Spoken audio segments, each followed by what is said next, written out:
Wadjda wasn't thinking about her ticket to heaven. You could see it on her face. She wasn't even singing about it, really, just moving her mouth to the lyrics, her body swaying in rhythm with the melodic chanting of the other girls in her class. Though she mouthed the words, her bright brown eyes wandered the school auditorium restlessly, as if she were trying to catch sight of something more interesting. Though Wadjda wore the same dull, beat-up gray uniform as the rest of her class, she stood out somehow amid the sea of girls, with their straight, perfectly styled hair, neatly pressed clothes, and confident posture.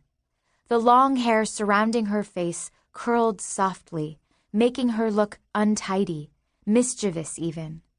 If anyone noticed her there, slouched in the middle of the back row, she'd have been easy to identify as a misfit. "It's time for battle. It's the only choice," the girl next to her, Salma, sang. Her voice rose with enthusiasm. "The war is boiling." It seemed like they were always singing about their duty to be virtuous young girls and to fight faraway infidels or anyone who wasn't a Muslim. As a believer, it was the biggest, best thing you could do.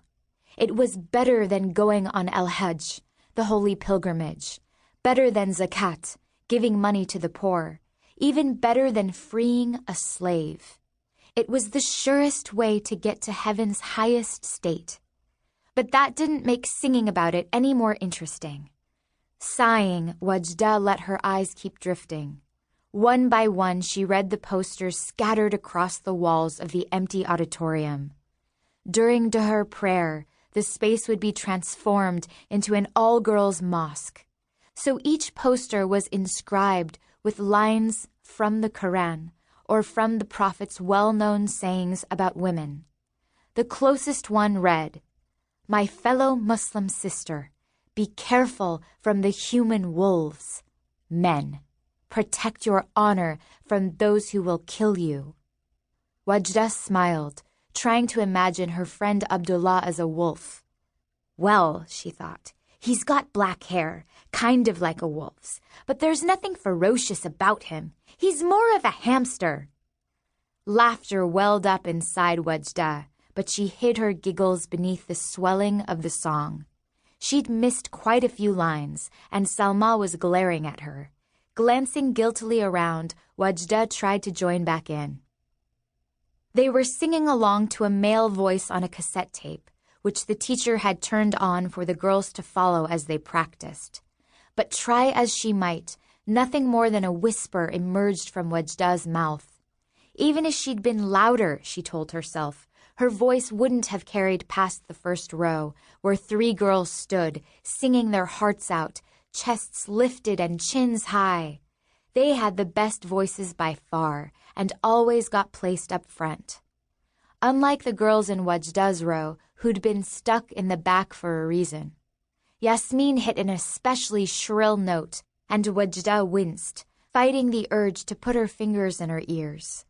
It was definitely better to be quiet bad than loud bad. By this point in the practice session, everyone was tired and restless. They were probably all thinking about lunchtime and how best to position themselves in the cafeteria line for a falafel sandwich.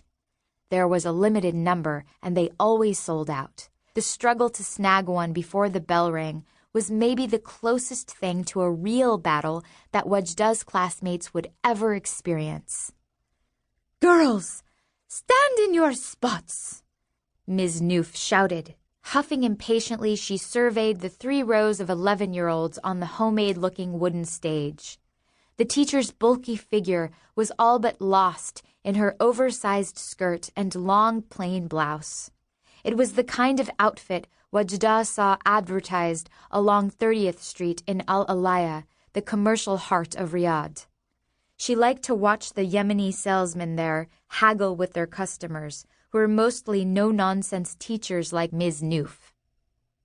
Although all Saudi women wore essentially the same black uniform in public, with a veil wrapped around their heads and either a mask-like niqab or a sheer black fabric called a shayla over their faces, underneath, They liked their patterns as crazy and bright as possible. From all the weddings and social gatherings where Wadjda saw her teachers, sometimes Riyadh felt like a small town rather than a sprawling city, she knew Ms. Noof loved animal prints. Wadjda liked to pretend that if the school allowed it, her teacher would be wearing a leopard-spotted blouse with matching heels.